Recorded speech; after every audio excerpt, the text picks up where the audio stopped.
se andava lá para aquelas terras. Estive lá, portanto, com dois camaradas, da chamada Marinha e outro da Farseira.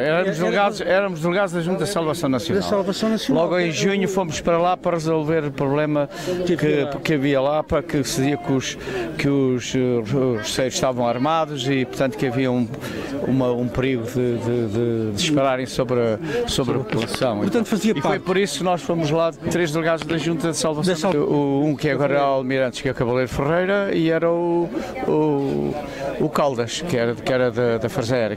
E o seu nome é Eu era o Azevedo, Moreira Azevedo. O Azevedo, Moreira Azevedo. Sim, na altura era major. Era major. Digamos, quanto tempo é que lá esteve a Junta de Salvação Nacional? Não, nós temos só cerca de 2 meses, como juntas tivemos cerca de 2 meses. Que experiência é que guarda desse... É uma experiência, quer dizer, eu diria necessariamente super rica. Pronto, foi uma densidade de vivência e de experiência em 2 meses que é inacreditável. Ainda conheceu o Pires Veloso na altura? Não conheci, não. O Pires Veloso que apareceu depois e que foi, portanto, nomeado governador de Santo Tomé. Não ele especialmente, por pressão dos delegados da Junta que entendiam que devia ser nomeado urgentemente alguém ligado ao 25 de Abril, foi ele, e ele que me conhecia dos pupilos, porque eu fiz o relatório, era o mais antigo, fiz o relatório da nossa permanência lá em Santo Tomé, da delegação da Junta, ele leu e, conhecendo os pupilos do Exército, acabou por me convidar para ir trabalhar, e tive como secretário adjunto dele durante todo o governo, ainda o governo colonial, mas já de 25 de Abril. Eu recordo muito bem, era uma altura um bocado turbulenta também, lembra-se da Associação Cívica? Sim, em relação a isso... Qual é a sua opinião sobre a atividade da Associação Cívica? É um bocado na experiência, quer dizer, acho que também eu diria, é uma súmula de muitas coisas, é um acumulado de muitas coisas para que é difícil de definir, desde o Black Power até à esquerda radical,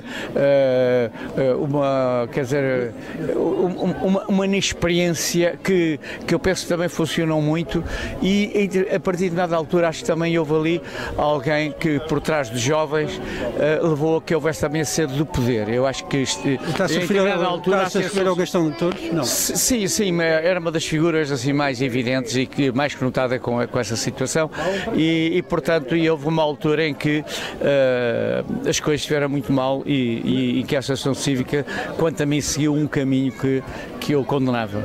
Mas não concorda que a Associação Cívica de algum modo esteve na esteira na mobilização da população? Muito bem, mas quer dizer, há determinados custos, e isto teve custos, mas eu acho que podia ser feita, eu costumo dizer que num laboratório, que não se faz, uma revolução não se faz num laboratório, com precipitado, não é da cor amarela, depois da cor branca e desta, não, as coisas ultrapassam, a gente muitas vezes está metido numa coisa e não sabe onde é que aquilo vai parar. Portanto, não é em laboratório, mas eu acho que havia certas coisas que podiam não ter sido feitas, com um bocadinho mais de senso.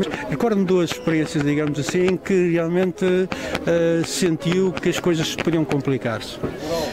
Quer dizer, eu nunca, quer dizer, é uma coisa engraçada, mesmo em situações difíceis, nunca acreditei que aquilo não fosse até ao fim, quer dizer, que houvesse coisas absolutamente extraordinárias que tivessem ali a acontecer, nunca acreditei. Agora, na altura que estivemos lá como delegados da Junta de Salvação Nacional, eu lembro-me que no teatro, na altura que nós falamos com todas as forças vivas, desde pessoas, toda a gente falamos, e nós tivemos lá uma intervenção a esclarecer o que eram as consequências de 25 de Abril para as antigas colónias, e eu lembro que a Associação Cívica teve uma ação tão perturbadora da reunião, e estávamos tão cansados que eu lembro que fui para a casa de banho, fui vomitar para a casa de banho, porque tal era o cansaço, e lembro-me perfeitamente. Mas diga-me uma coisa, mas na altura os roceiros também estavam a ser agentes perturbadores, com certeza que se recorda disso, não é? Sim, eu acho que os roceiros poderiam estar na calada, nada, mas da maneira que, quer dizer, não tinha uma resposta como tinha. E estavam armados. Sim, eles tinham, de facto, havia aquele corpo de voluntários. Sim, de armas tinham armas na roça. Isso ficou demonstrado que havia armas. Aliás, eu tive naturalmente, quer dizer que havia esse perigo também e que havia toda uma tradição e por inércia podia acontecer qualquer coisa. Já voltou a São Tomé? Não, nunca. Tenho relações muito próximas com santomenses que estão aqui, com portugueses que estavam lá na altura e regressaram. E segue atentamente? Não, convivo mesmo com ele, encontramos ou no dia da independência ou pretextida com o outro, e eu mantenho esse cordão umbilical, mas nunca lá fui. Nunca, nem pensa lá voltar? Não. Mas digamos que recordações, pronto, teve lá esses 2 meses na delegação, na chamada Junta de Salvação Nacional. Já está? Depois eu tive uma quádrupla experiência. Eu tive como delegado da Junta, estive no Governo de Transição como secretário adjunto do Coronel Pires Veloso e fiz parte do Governo de Transição como Ministro de Ligação português e que por acaso nem tinha que exercer ter pasta nenhuma, mas por necessidade acabei por ser o Ministro de Equipamento Social e Ambiente. E também fui às negociações de Argel pela parte do movimento. Também esteve em Argel? Sim, como é que foi isso? Nas negociações, no acordo da Argel. Como é que foi essa experiência lá? O que é que recorda da Argel? Houve momentos difíceis, mas tudo acabou e bem e de facto o acordo é uma coisa brilhante. Foi uma coisa brilhante. Feita para o Almeida Santos, que já lá está, já partiu. Já partiu. Mas é um homem extraordinário, um jurista incrível, com uma facilidade incrível. Está aqui comigo ao meu lado, é um prazer ver um homem que já não via há 41 anos. Há menos. Nós estivemos no Chiado, não se recorda, mas estivemos uma vez no Chiado, numa pastelaria, estivemos ali a falar sobre Santo Tomé. Encontramos a rua fortuitamente, já não se lembra, mas estivemos. Bom, mas ao meu lado um homem que fez parte da Revolução da Junta Nacional. A Junta Nacional foi... Não era da Junta Nacional, como delegado da Junta Como delegado da Junta Nacional. Recorda que recordação é que tem do Pires Veloso? Pires Veloso. Eu sempre disse que foi um homem... Mais somos amigos, pá, e era admirador e continua a ser admirador dele. Aquilo que eu tinha a dizer já o disse no escrito que eu fiz acerca do papel dele naquele período. Pá. Ele foi de uma sabedoria incrível, pá.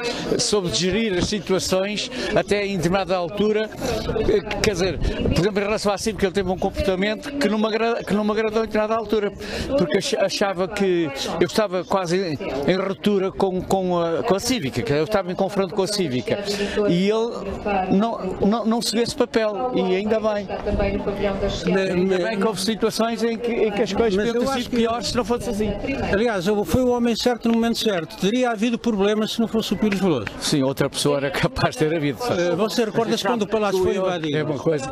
Então, estava lá no meio daquilo. Pá. Estava lá no meio da confusão. Sim, quando foram para lá as Palaiés, aquilo foi invadido 2 vezes. Com as Palaiés, que eram as mulheres do mercado, e foi depois por Roceiros, onde o governador andou no meio lá daquela confusão deles, e conseguiu convencê-los a ir para casa. Na altura, recorda-se daquele, portanto estava lá o Cecílio Gonçalves, ele depois afastou-se, recorda-se disso? Não, ele veio-se embora para ali umas manobras que ainda estão para um bocado para esclarecer, porque ele ficaria lá se não houvesse ali uns movimentos na altura. E o Pires chegou a ouvir falar da história do Ricardo Durão? Sim. Eu estava presente e até fui aqui, o levei até o aeroporto, o Ricardo Franco. Mas ele não chegou a sair do aeroporto? Não, saiu e esteve a falar com o Coronel Pires Veloso no Palácio, e eu é que fui... Não, que está a se referir ao Pires Veloso, exatamente. Não, falou que é do tempo da Academia, eles são os dois do mesmo tempo da Academia, ele falou com ele e ele disse que não o recebia no Palácio, que se quisesse ele fosse para qualquer lado, e fui eu que fui a conduzir a viatura que o pôs no aeroporto, onde, portanto, o Coronel Pires Veloso foi para o aeroporto para ter o avião. Eu estava convencido que ele não tinha saído do aeroporto. Não, saiu do aeroporto, absoluta. Eu aquilo veio de regresso, de certeza absoluta. Aquilo por trás estava o Spínola, não estava? Sim, o Spínola ele era amigo do Spínola, um homem da confiança de Spínola, e queria corrigir a ação do do Pires Veloso. Ele ia liderar a revolta dos roceiros. Não sei, pá, não chegava aí. Acho que não chegava aí, mas naturalmente provavelmente iriam defender os interesses dos roceiros. E teria havido um banho de sangue, com certeza. Não sei. Epá, eu acho que isso que é assim, epá, já é um bocado especulativo. Exatamente. Mas não se veriam coisas boas. Foi um prazer falar aqui é uma boa mas uma coisa, mas fique sabendo que ele chegou ao Palácio e foi o Coronel Pires Veloso que o mandou para o aeroporto. E eu é que ele veio. Está aqui o filho. Está aqui o filho do saudoso general Pires Veloso. Você na altura era miúdo. Que recordações é que tem agora? De São Tomé, olha, as recordações que eu tenho era do meu pai, sempre muito empenhado em que houvesse concórdia entre as várias partes, que não se extremassem posições, que a vontade do povo fosse respeitada e que fosse, e na altura era uma situação muito complicada, a questão dos abastecimentos, da alimentação, da eletricidade, isso estava tudo a falhar. Você tinha que na altura que 16 anos? Tinha 16 anos, era. Estava lá com a sua irmã também. Estava com a minha irmã. Foram afetados nos vossos estudos, não? Não, porque eu tinha feito o liceu e ia passar para a universidade, as universidades estavam fechadas, não é? Que recordações é que tem lá de São Tomé, digamos assim? Vocês ficaram marcados? As recordações que eu tenho é recordações do meu pai sempre a trabalhar e de um povo que a certa altura estava muito desconfiado em relação ao governador Pires Veloso, mas que à medida que o foram conhecendo, cada vez mais se abriram, cada vez mais manifestaram simpatia e admiração por ele e chegaram ao fim desse período de transição com uma grande amizade e respeito por ele. Essa é a recordação que eu tenho. Você nunca mais voltou lá a São Tomé ou já lá? Não, eu a São Tomé nunca mais voltei. Mas tem que voltar lá, mas sim, e gostava muito, mas a vida nem sempre nos permite. Fiquei aqui com este registro.